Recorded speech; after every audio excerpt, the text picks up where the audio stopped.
मां काली, आदिशक्ति जगदम्बा, मां दुर्गा का एक भयानक और विकराल रूप है। राक्षसों के नाश के लिए मां भगवती जगदम्बा ने यह रूप धारण किया। वह कहती है, जब जब पृथ्वी पर दुष्टों का अत्याचार बहुत बढ़ जाता है और सज्जनों को बताया जाता है, तब तब मैं असुरों के संहार के लिए और सज्जनों के उपकार के लिए अवतरित होती हूँ। ब्रह्मा जी और शंकर भगवान से वरदान पाकर राक्षसों का आतंक बहुत बढ़ जाता है। फिर वह सज्जनों को, साधु संतों को और देवताओं को परेशान करने लगते हैं। प्रकृति के नियमों के खिलाफ आचरण करते हैं और हर तरफ अत्याचार करने लगते हैं। राक्षसों के विनाश और सज्जनों के संरक्षण के लिए भगवान विष्णु अलग अलग रूप में इन दुष्ट राक्षसों का नाश करके धर्म की पुनः स्थापना करते हैं। देवी भगवत पुराण कथा के अनुसार शुंभ निशुंभ नाम के दैत्य ब्रह्मा जी से वरदान पाकर देवताओं को परेशान करने लगे। वह और उसके सभी राक्षस गण सज्जनों को और देवताओं को परेशान करना शुरू कर देते हैं। तब सब देवताओं ने ब्रह्मा जी से उन राक्षसों से मुक्ति का उपाय पूछा, तो ब्रह्मा जी ने राक्षसों से बचने के लिए उपाय बताया। हे परम पिता, शुंभ निशुंभ और उसके राक्षसों का अत्याचार बहुत बढ़ गया है। इससे बचने के लिए क्या उपाय है? हे देवेंद्र, शुंभ निशुंभ और उसके राक्षसों से बचने के लिए तुम लोगों को आदि शक्ति मां जगदम्बा की शरण में जाना पड़ेगा।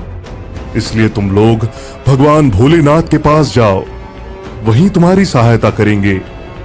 इसके बाद देवताओं ने शंकर भगवान से प्रार्थना की। तब शंकर भगवान ने मां पार्वती से देवताओं की सहायता करने के लिए कहा, हे देवी, देवताओं के कष्ट हरण करने के लिए आपको कोई उपाय करना चाहिए। जैसी आपकी इच्छा। मां पार्वती को आदिशक्ति जगदम्बा भी कहा जाता है। उन्होंने अपने ही स्वरूप से एक नई शक्ति को पैदा किया, जिनका स्वरूप बहुत ही विकराल था। ऐसा लग रहा था कि जैसे वह सारी सृष्टि को नष्ट कर डालेंगी। उन्होंने राक्षसों का नाश करना शुरू कर दिया। इन राक्षसों में एक राक्षस रक्तबीज नाम का था, जो बहुत ही भयानक राक्षस था। उसके शरीर से रक्त की जितनी भी बूंदें जमीन पर गिरती थी, उतने ही रक्तबीज से उसी की तरह के राक्षस और पैदा हो जाते थे।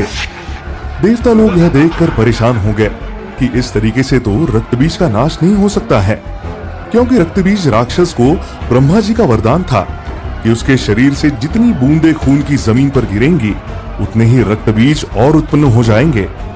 इसलिए देवताओं ने मां जगदम्बा से प्रार्थना की कि इस रक्तबीज का नाश करने के लिए वह कुछ उपाय करे।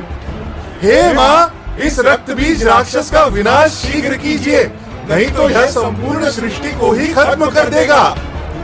तब मां जगदम्बा ने अपना एक दूसरा रूप मां काली के रूप में एक विकराल रूप बनाया। यह विकराल रूप देखकर देवता लोग डर गए।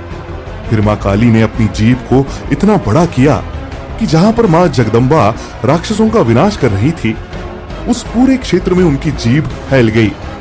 इससे रक्तबीज का रक्त जमीन पर गिरना बंद हो गया और वह सारे रक्तबीज मारे जाने लगे और कोई नया रक्तबीज नहीं उत्पन्न हो पा रहा था। अंतिम रक्तबीज का भी मां काली ने नाश कर दिया। इसके बाद माता काली गुस्से में अपना विकराल रूप लिए त्रिलोक में घूमने लगी। अब देवताओं के सामने यह नया संकट आ गया कि वह किस तरह से उनका क्रोध शांत करे।